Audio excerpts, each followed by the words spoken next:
Wah, kok mati sih? Aduh. Lah, kok mati, Jak? Gak tahu nih, aku juga bingung kenapa. Udah Padahal tadi biasa aja. Udah ganti oli belum? Kayaknya sih belum. Emang apa? Harus gitu? Iya harus, kalau viskositas olinya rendah, mesinnya bisa rusak, sama cara kayak kerja AC. Viskositas, oli. Harus diganti gitu olinya? Iya harus.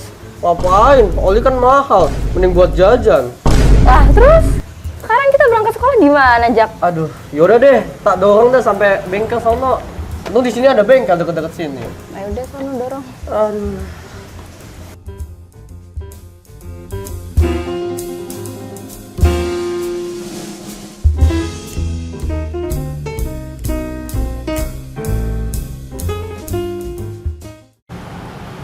Mana sih Jaki?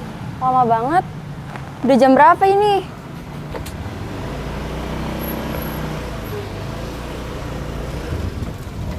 Nih, aku udah ganti oli nih. Ayo sekarang kita berangkat sekolah. Nah, ayo.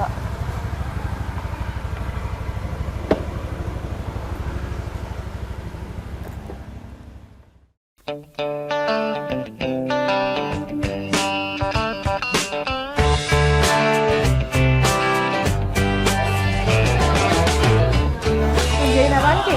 Tugas Tugas apaan? bahasa Jepang. Emang ada? Ada baru kemarin. Banyak nggak? Banyak. Hari ini harus selesai. Harusnya hari ini sih. Duh, panas banget. Rasanya kenapa ya? Itu pasti karena viskositas. Hah? Viskositas? Itu viskositas. Iya harus, kalau viskositas olinya rendah, mesinnya bisa rusak, sama cara kayak kerja AC. Apa? Viskositas? Itu yang ada di AC-AC-nya itu. Gitu sih ya? Ngantur terus viskositas.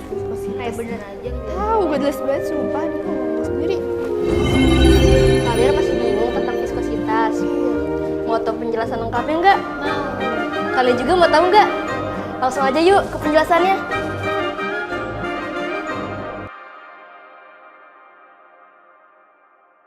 Halo, selamat datang di percobaan kelompok 3. Nah, teman-teman, dari tadi kan kalian udah denger nih, ada kata viskositas.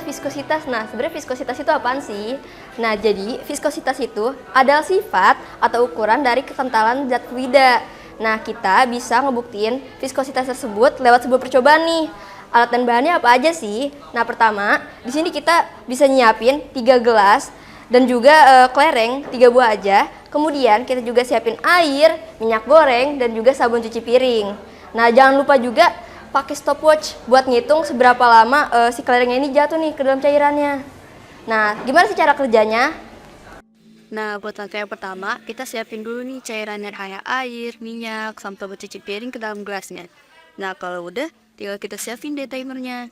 Habis itu, kita masukin kelerengnya ke masing-masing gelasnya. Nah, tinggal kita lihat deh, seberapa lama si kelereng tersebut untuk capai ke dasar gelasnya.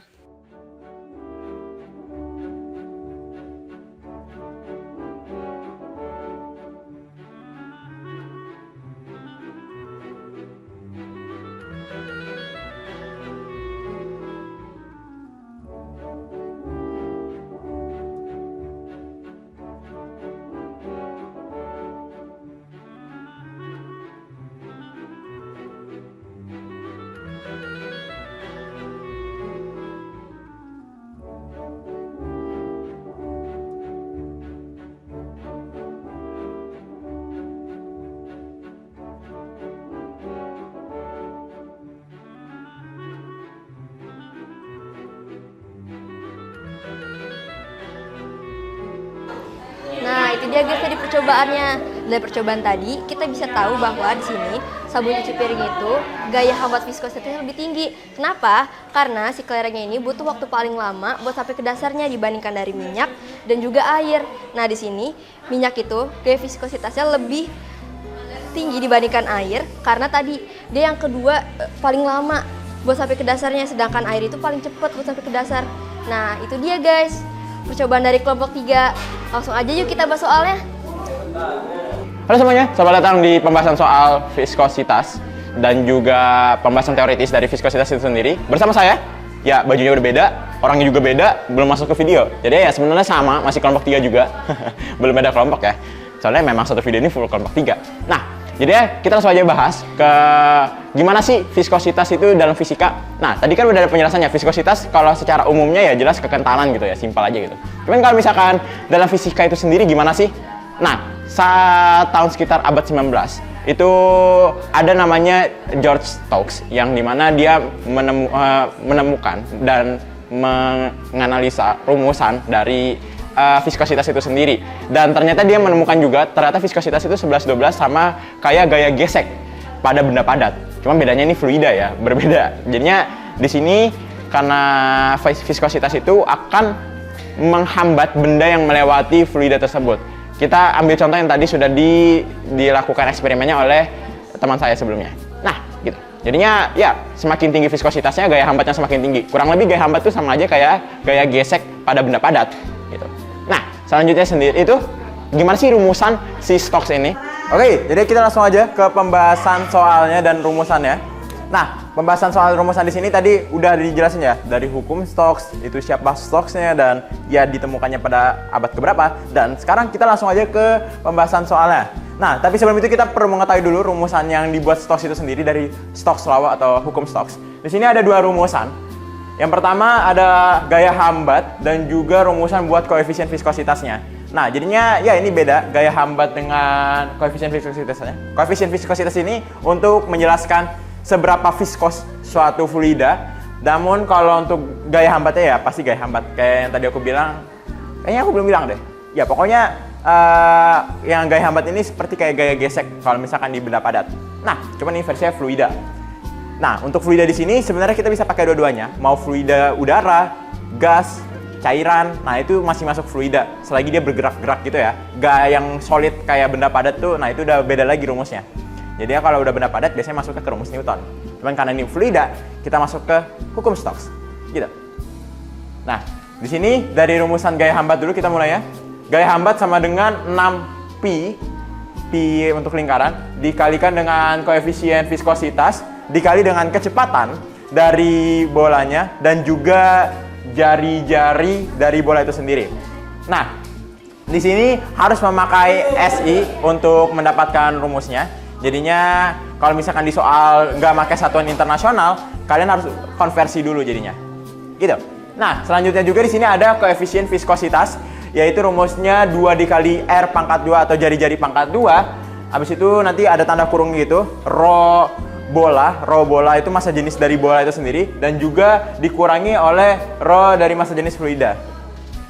Ya, rho fluida. Ya, kurang lebih gitulah. Nah, habis itu dibagikan dengan 9 dikali kecepatan. Kecepatan dari bola itu saat di dalam cairannya itu. Ya, gitu. Kalau udah, kita bisa langsung coba selesai soal. Kita mulai dari soal di sini. Tentukanlah koefisien udara apabila kecepatan air hujan 7,5 meter per second dengan jari-jari 0,5 mm. Nah, di sini dikasih tahu bahwasannya massa jenis udaranya adalah 1,3 kg per meter kubik. Nah, di sini kita lihat dulu, kita tuliskan dulu apa yang sudah kita tahu. Pertama, kecepatan air hujannya 7,5 meter per second. 7,5 meter per second. Jari-jarinya 0,5 ya. 0,5 mm. Habis itu massa jenis udaranya atau PF rho F itu adalah 1,3 kg per meter kubik. Nah, kalau misalkan kita lihat, ini pasti dia disuruh carinya kan koefisien udara ya. Nah, di rumus koefisien udara itu sendiri, di sini udah lengkap ya. Tadi udah ada jari-jari, habis itu udah ada kecepatan, udah ada rho fluida, tapi nggak ada rho bola atau massa jenis bolanya. Nah, kalau kita lihat di sini, kita cermati dengan baik. Di sini bolanya itu ternyata dari air hujan. Nah, di mana air itu kita udah tahu ya, biasanya banyak di soal-soal fisika. Massa jenis dari air itu adalah 1000 kg. 1000 kg Kg kilogram per meter kubik. Jadinya kalau udah selesai kayak gini, kita udah dapat semua satuannya. Jangan lupa kita lihat dulu harus satuan internasional atau belum. Ini udah satuan internasional atau belum? Nah, kalau kita lihat di sini kecepatannya meter per second. Udah satuan internasional ya. Nah, tapi berbeda dengan jari-jarinya di sini, masih memakai milimeter. Nah, kalau misalkan masih milimeter, kita harus ubah dia ke dalam bentuk meter terlebih dahulu. Jadinya kalau kita ubah bentuk dalam meter, kita simpel aja ya, kalikan 10 pangkat min 3. Soalnya dia naik 3 tangga kalau misalkan di dalam konversinya ya. Jadinya kita tulis aja 0,5 dikali 10 pangkat min 3 meter. Dan selesai. Nah, kalau udah kayak gini, kita tinggal langsung masukin aja ke rumusannya, yaitu koefisien viskositas sama dengan 2R pangkat 2 yang itu. Langsung masukin aja.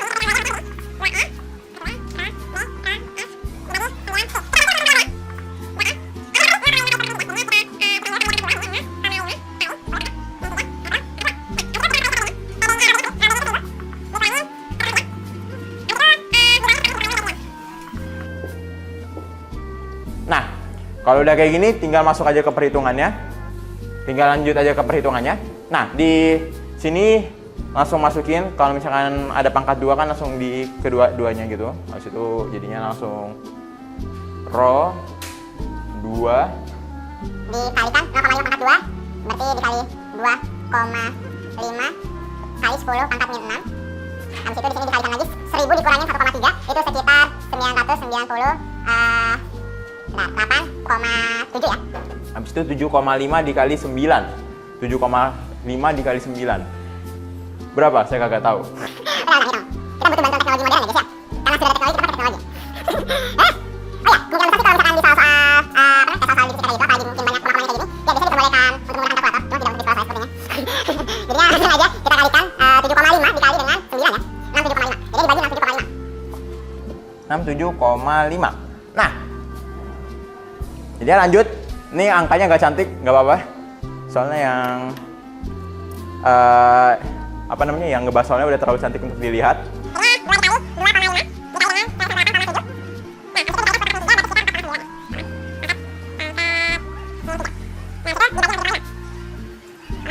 Nah, di sini dapat hasilnya ya guys ya. Bisa dilihat, koma banget, kecil banget koefisien. Nah, jadinya hasilnya adalah 0,00739,777 ya. Nah, ini kita bisa ubah lagi bentuknya jadi bentuk versi lebih simpelnya. Kita pakai notasi ilmiah aja. Jadinya itu 73,9 pangkat kali 10 pangkat min 3. Selesai. Nah, jadinya oke, karena sudah bahas tentang koefisien ininya sendiri, kita lanjut ke syarat-syarat hukum Stokes. Kenapa saya kasih tahu syarat-syarat hukum Stokesnya sekarang? Karena soal yang saya berikan sebenarnya tidak diperbolehkan oleh syarat-syarat hukum Stokes. Coba kita lihat dulu ya. Nah, syarat-syaratnya itu adalah ruang tempat fluida terbatas. Nah, kita baru nomor 1 aja di soalnya itu udah salah gitu. Soalnya di sini dia bilangnya koefisien udara di kecepatan air hujan, di mana udara itu kan luas banget ya, nggak terbatas gitu. Bisa jadi massa jenisnya itu berbeda-beda. Makanya di sini ruang tempat fluida terbatas tuh nomor 1 salah ya sebenarnya. Jadinya walaupun soalnya ini sebenarnya salah, cuman di sini kita tetap dapat di sini massa jenis udara 1,3 kg. Jadinya ya aman.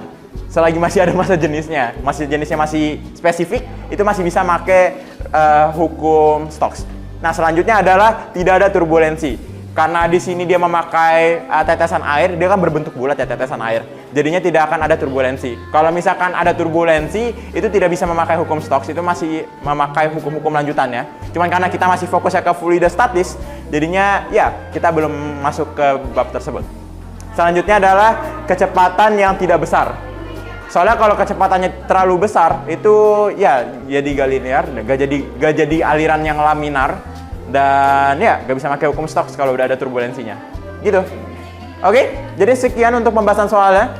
Semoga terbantu dengan beberapa angka-angka di belakang ini. Oke, ya balik lagi ke nggak tahu nih. Ya.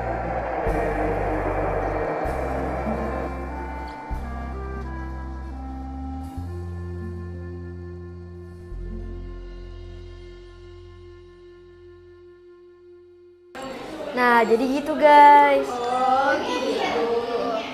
Sip, saya catat. Dah. Sampai jumpa di video kita yang selanjutnya. Bye-bye. Dah.